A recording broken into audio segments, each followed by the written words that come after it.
Secunderabad cantonment board కార్యాలయంలో సమావేశం జరిగింది. ఈ సమావేశంలో రాజీవ్ రహదారి, నాగ్పూర్ జాతీయ రహదారిపై నిర్మించబోయే ఎలివేటెడ్ కారిడార్ నిర్మాణ పనులకు సంబంధించి రాష్ట్ర ప్రభుత్వం ప్రతిపాదించిన 200 మీటర్ల కారిడార్ల నిర్మాణానికి కంటోన్మెంట్ బోర్డు ఆమోదం తెలిపింది. హెచ్ఎండిఏకు చెందిన అధికారులు కూడా బోర్డు సమావేశంలో పాల్గొని ఎలివేటెడ్ కారిడార్ల నిర్మాణ నమూనాలపై చర్చించి అధికారులకు వివరించారు. ఇప్పటికే రక్షణ శాఖ ఎలివేటెడ్ కారిడార్ల నిర్మాణానికి స్థలాన్ని కేటాయించిందని, ప్రైవేట్ స్థలాలను కుదించే అవకాశం లేదని స్పష్టం చేశారు. రహదారికి ఇరువైపులా ఉండే వ్యాపార సముదాయాలు, నివాస ప్రాంతాల విషయంలో ఉన్నత అధికారులను సంప్రదించి ముందుకు వెళ్తామని చెప్పారు. ఈ సందర్భంగా cantonment CEO Madhukar Nayak, MLA Shri Ganesh, nominated సభ్యులు రామకృష్ణలు కంటోన్మెంట్లోని సఫాయి కార్మికులకు నూతనంగా సేఫ్టీ కిట్లను అందజేశారు.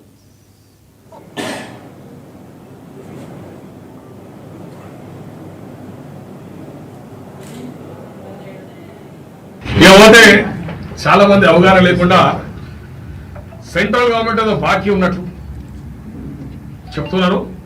వాళ్ళందరూ కూడా నేను మీడియా త్రూగా ఒక చిన్న అవగాహన చెప్దాం అనుకుంటున్నా. సెంట్రల్ గవర్నమెంట్ బాకీ లేదు. సెంట్రల్ గవర్నమెంట్ డబ్బులు రెగ్యులర్ ఇస్తూనే ఉంది. ఇన్ఫ్యాక్ట్ మనకి ఇచ్చిన అలాట్మెంట్లో స్టేట్ గవర్నమెంట్ కొన్ని పైసలు వాడుకొని ఇంకా తక్కువ ఇస్తుంది. కానీ సర్వీస్ ఛార్జెస్ అనే అంశం ఆర్బీ దగ్గర ఉంది. మరి అన్ని విషయాలు మేమే కొట్లాడితే, అన్ని విషయాలు మేమే పోరాటం చేస్తే ఇంతమంది అపోజిషన్లు ఉన్నారు, అనేక వ్యూస్తో ఉన్నారు, అనేక పార్టీలతో ఉన్నారు, అనేక అభిప్రాయాలతో ఉన్నారు. మరి వాళ్ళందరూ ఏం చేయాలి? ఇంతకాలం బీజేపీ కొట్లాడాలి. కొన్ని అడుగుతున్నారు, మరి పోరాటం చేయండి. అప్పుడు పోరాటం చేసిన ప్రతిభ మీరు గుర్తిస్తారు. అరే పోరాటం ఎంత కష్టమా, ఎంత ఈజీయా మీకు కూడా తెలిసి వస్తుంది. పోరాటం చేయండి. అన్ని మేమే చేస్తాం, మరి మీరేం చేస్తారు? కేంద్రంలో మీ ప్రభుత్వం అవునా? ఇప్పుడు రాష్ట్రంలో మా ప్రభుత్వం ఉండేనా? కేసీఆర్ మెడల్ వచ్చినాము, ఇప్పుడు రేవంత్ రెడ్డి మీద పోరాడి మా పైసలు మేము తెచ్చుకున్నాము. మరి ఆ ఒక పోరాట ప్రతిభ ఉండాలి అందరికి.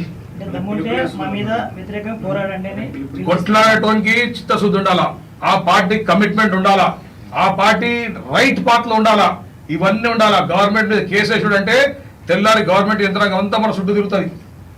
తెల్లారి ఇవన్నీ తట్టుకునే కెపాసిటీ ఉండాలి ఆ పార్టీకి. ఆ కెపాసిటీ ఉన్నవారు మాట్లాడాలా.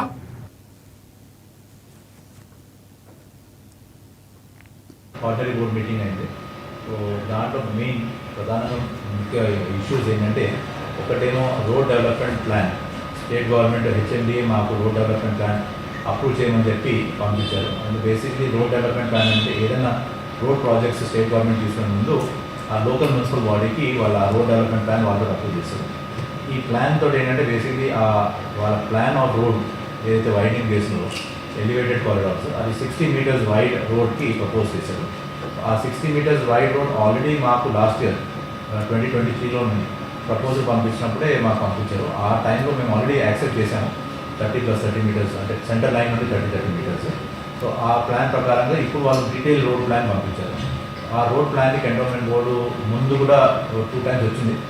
మన ఎంపీ గారు విఠల్ రాజేందర్ గారు, ఎమ్మెల్యే గారు శ్రీ గణేష్ గారు, మెంబర్ రామకృష్ణ గారు, ముగ్గురు ఈ బ్రిడ్జ్ గురించి ఆపోజ్ చేశారు. ఎందుకంటే 200 ఫీట్ అనేది చాలా ఎక్కువ. సో ప్రస్తుతం ఆల్మోస్ట్ 40-50 ఫీట్ ఉన్న రోడ్ని ఒకటేసారి మీరు 200 ఫీట్ చేసి చాలామంది ప్రైవేట్ ఇల్లులు ఏవైతే ఉన్నాయో వాళ్ళ కమర్షియల్ షాప్స్ అవన్నీ చాలా మంది నష్టపోతారు. సో దాంతో ఈ ఏదైతే బ్రిడ్జ్ ఉందో దీన్ని రీకన్సిడర్ చేయమని చెప్పేసి హెచ్ఎండిఏకి కోరడం అయింది కంటోన్మెంట్ బోర్డు ద్వారా.